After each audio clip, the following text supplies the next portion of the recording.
Hello friends, स्वागत है आपका मेरे इस ब्लॉग पे। आप लोग कैसे हैं? आई होप आप सभी लोग अच्छे होंगे। और मैं आज फिर आपके सामने अपना एक ब्लॉग लाई हूँ।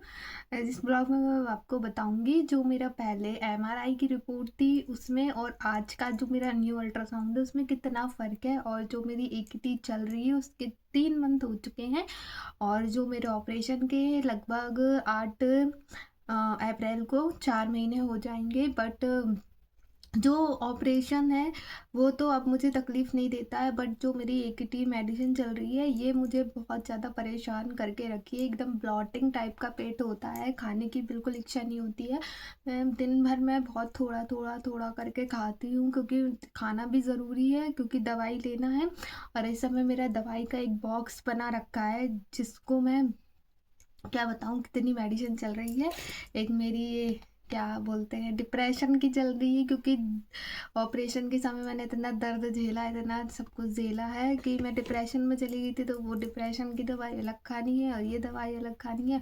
और एक ही टी ने मुझे बहुत ज़्यादा परेशान करके रखा है। बट कोई नहीं, रिपोर्ट मेरी जो पहले की थी वो मैं आपको दिखाती हूँ। जो मेरा पहले का ये मेरा डिस्चार्ज कार्ड है जो मैंने आपको उस दिन भी ब्लॉग पे बताया था। और मेरी एमआरआई रिपोर्ट थी यार, कहाँ है एमआरआई रिपोर्ट? ओके, ये है फाइन। ये है, इतनी सारी रिपोर्ट है। ये मेरी पहले की एमआरआई रिपोर्ट है, देख सकते हो।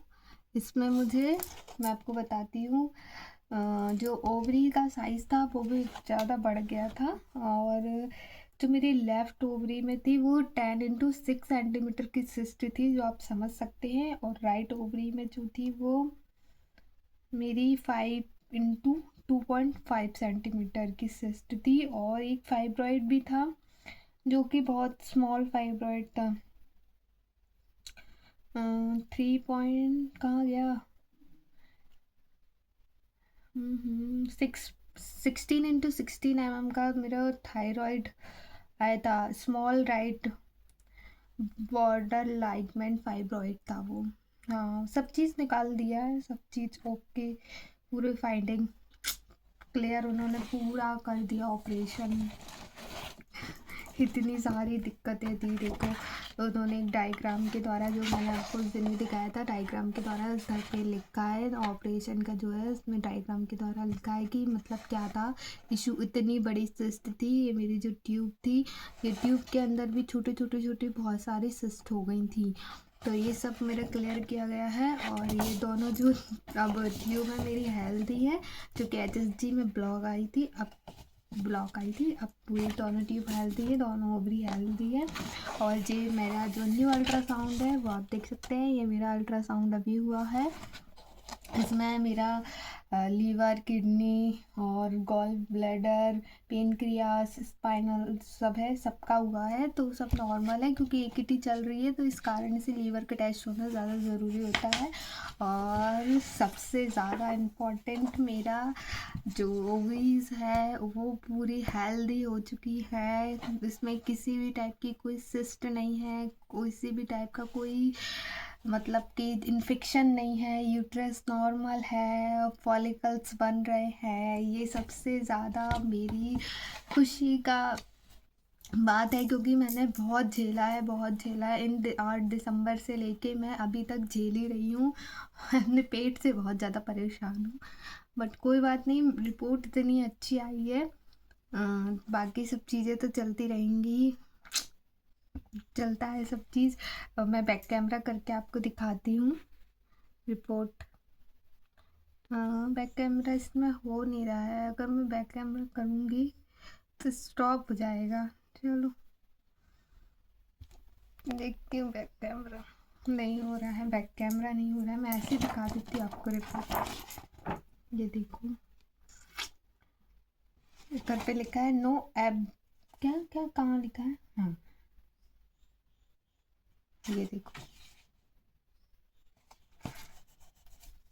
कोई भी एबनॉर्मलिटी नहीं है, सब सही है। Right ovary is normal in size and shape, multiple follicle are noted. Left ovary is small normal in size, shape and multiple follicle are noted. कोई भी नहीं है, यूट्रस मेरा नॉर्मल है, सर्विक्स नॉर्मल है, सब चीज़ नॉर्मल हो गया है इतने पेन झेलने के बाद। सो आपसे भी मेरी रिक्वेस्ट है कि अगर आपको सिस्ट वगैरह है और वो ठीक नहीं हो रही है तो बिल्कुल होम्योपैथी, आयुर्वेदिक, ये सब ट्रीटमेंट के चक्कर में नहीं पड़ते हुए एक बार आप लेप्रोस्कोपी करा लें, या आपकी ट्यूब ब्लॉक है तो एक बार आप लेप्रोस्कोपी से जांच ज़रूर करवा लें, जिससे कि हमारी जो आईवीएफ कराने का होप रहता है, आईवीएफ कराना हमारा नहीं हो सकता है, मतलब क्या बोलूँ मैम, आईवीएफ हम बच सकते हैं आईवीएफ कराने से, ऐसा है, पर झेलना बहुत पड़ता है और इसके लिए आपको बहुत स्ट्रांग बनना पड़ेगा। और मैं तो ऑपरेशन थिएटर में इतना मतलब खुश होके गई थी, मुझे कुछ पता ही नहीं था, क्योंकि मैंने यूट्यूब पे वीडियो देखी थी, लेप्रोस्कोपी तो बहुत ईजी होती है, बहुत अच्छे से हो जाती है, पर उसके बाद के जो हिला देने वाले जो हुए हैं मेरे साथ, वो मैं बिल्कुल बर्दाश्त करने से बाहर है, और अभी भी मैं झेल रही हूँ। मैं फिर भी पहले से बेटर फील कर रही हूँ और रिपोर्ट मेरी नॉर्मल हो चुकी है, पर अभी जो AKT का कोर्स है वो मेरा 3 मंथ का और है, तो अभी ये और परेशान करेंगे मुझे। 3 मंथ और 6 मंथ 6 मंथ हो जाएंगे ना मेरे ऑपरेशन को, तो मैं पूरी नॉर्मल हो जाऊँगी। जो स्कार टिश्यू होता है ना, उस समय बहुत टाइट होता है, तो जब हम चलते हैं या बैठते हैं ना, तो वो टाइटनेस अंदर से खिंचाव टाइप का पड़ता है, तो वो ज़्यादा दिक्कत देता है, और भूख मुझे लगती नहीं है, तो वेट बोलते वेट बढ़ाओ, बट भूख ही नहीं लगती, तो कहाँ से वेट बढ़ाएं। सो आज के इस ब्लॉग में इतना ही था। ये मेरी रिपोर्ट आ गई है, तो मैं आपसे भी बोलती हूँ एक बार लेप्रोस्कोपी ज़रूर कराएं, जैसा भी ट्रीटमेंट होगा। थोड़े दिन की बात होती है, थोड़े दिन के बाद सब चीज़ नॉर्मल होने लगता है, इसलिए इधर उधर भागने से अच्छा है एक बार लेप्रोस्कोपी अपने डॉक्टर से बोले। इधर मतलब कई साल इंतज़ार, हमारी भी शादी को 5 साल हो गए हैं, तो कई साल इंतज़ार करने के बाद फाइनली सब चीज़ धीरे धीरे ठीक हो रहा है। सो मिलते हैं नेक्स्ट ब्लॉग पे।